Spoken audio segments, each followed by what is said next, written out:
I got something to say about. We're shifting gears quite a bit. This is an NBA 2K League comment or commentary. Get it off your chest, Brian. I got to get it off. So I have been working with the National Pro-Am Exposure organization, and I put out their top 50 list, and I kind of had my own opinions here and there. So we were scheduled to put out a top 100 list, but we ran into some kinks and weren't able to get that out now. So it's being revised on their end and doing some things. But over the course of this time period, just having the banter, just go back and forth between members of the community and me, because I've been tagged in the stuff that the NAPX has been putting out. What's the NAPX for the people? Yes, it's NAPX, the national.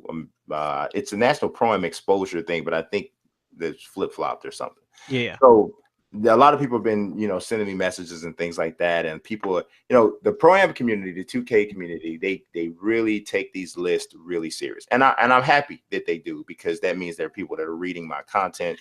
And the thing is that the list, they help to grow the overall community. They help to grow the list. They help to grow exposure for what's going on. They get people talking, and whenever there's people talking, there's money to be made, because that's attention, that's impressions, that's all of that, right?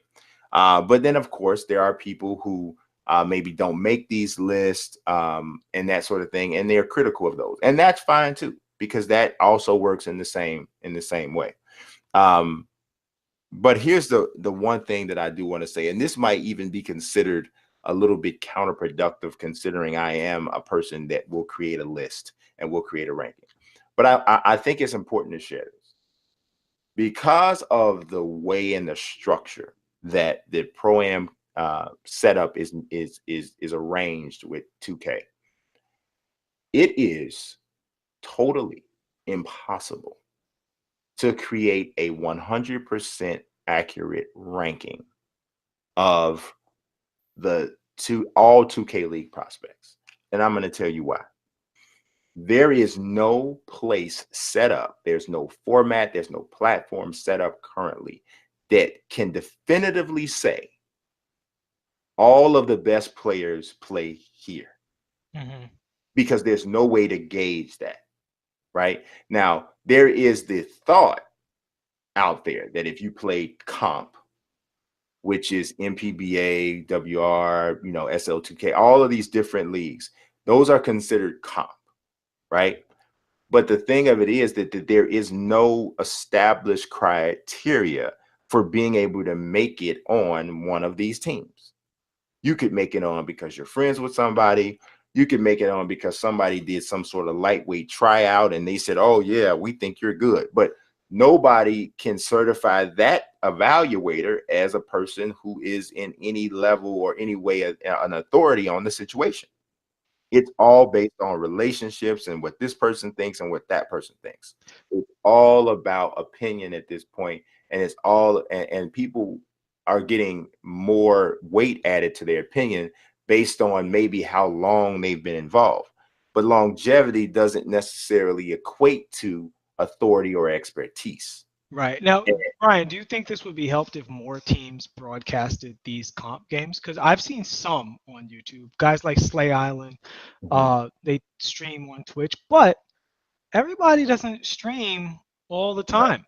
And so everybody doesn't stream all the time. So can't these guys take the responsibility, put it in their own hands and stream your comp games?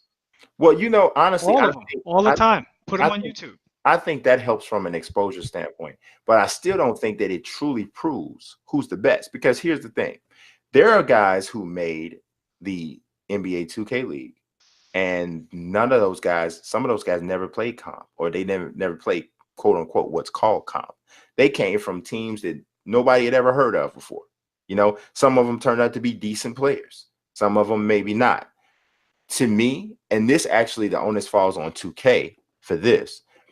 In order to do this properly, the same type of metrics, whatever those systems are, and even these systems might be flawed, but whatever the systems and metrics that you're using to gauge who makes it into the next steps of qualifying for the NBA 2K League, that needs to be available, and it needs to be some sort of leaderboard available and for everybody to see within the Pro-Am community. So if you have something that says this person takes 40% of their shots are contested shots, which is, these are technically bad shots. This person has extremely low level block efficiency, so they spam the block button 10 times, they get 1 block for every 10 jumps. So here's where you and I disagree a little bit, because well, first of all, I agree with you on the whole list thing, right? It's not organized enough for lists to be hyper accurate. This is still the fetal, you know, baby stages of real 2K competition. And frankly speaking, not only is the game not as refined as other competitive games, but it's also changed considerably since launch. So when the ground is shifting under you that much, and we're not talking about meta changes like in other games, we're talking about system changes, right?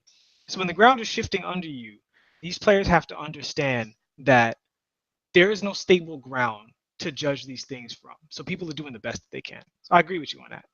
The thing is, for myself, I think more important than metrics is more of everybody playing each other. Because at the end of the day, how much you win gets eventually funneled upwards, no matter what the numbers say. Because sometimes these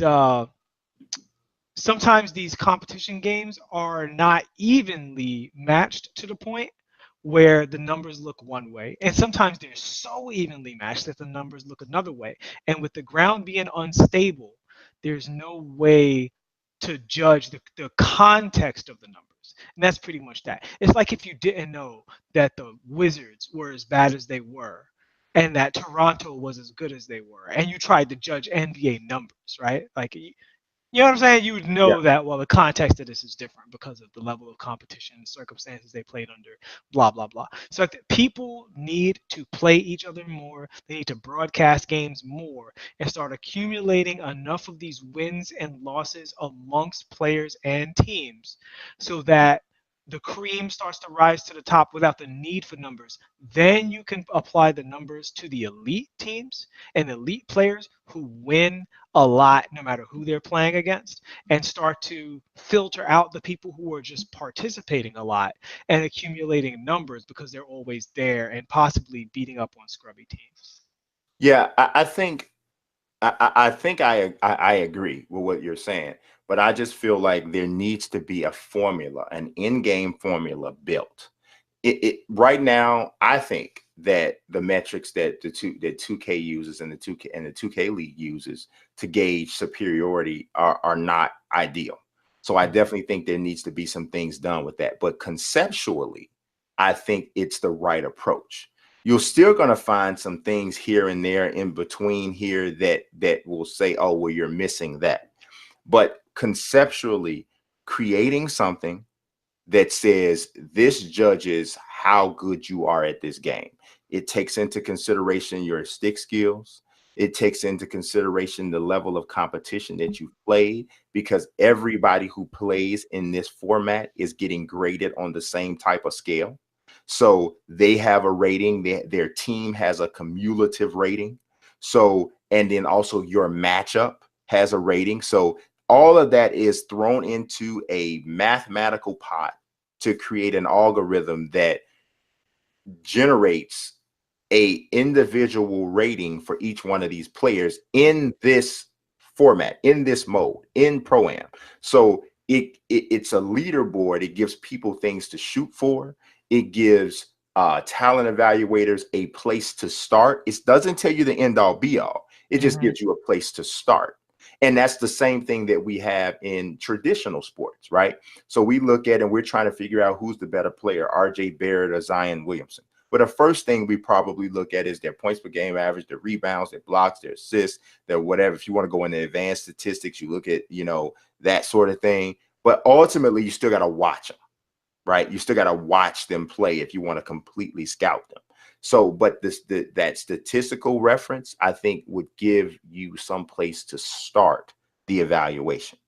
And it's just like if you're talking about a player that comes from a small school. I might look at your numbers and your numbers are inflated. And they're like, oh my God, you know, this what. So now I have to find out, is that really who you are? And would you be that person against everybody? Or do I have to peel off a little bit at a production because you weren't playing against good teams or good players? And then how much of it do I have to peel off? And that's where the scouting comes in. And that's where that level of expertise comes in. But I think it's 2K's responsibility to create a system that gives you a place to start. And until you have that place to start, these lists will never be thorough. Yeah. Me and you are on the same page. We're on the same paragraph, but we're on the same page. Yeah. Yeah. I think that's good enough. Yeah, that's as close as we. Hey, this is at me, bro. All right, this ain't hug me, bro. So that's as close as we ever gonna get on the show. I hope y'all don't expect better than that.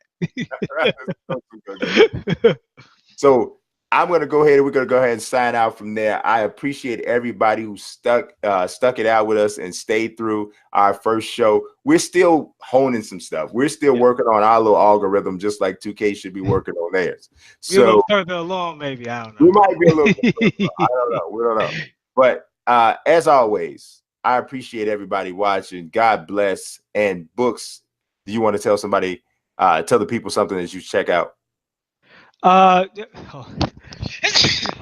Hope you edit that out. Bless you. I already blessed you once. Now I'm bless you again.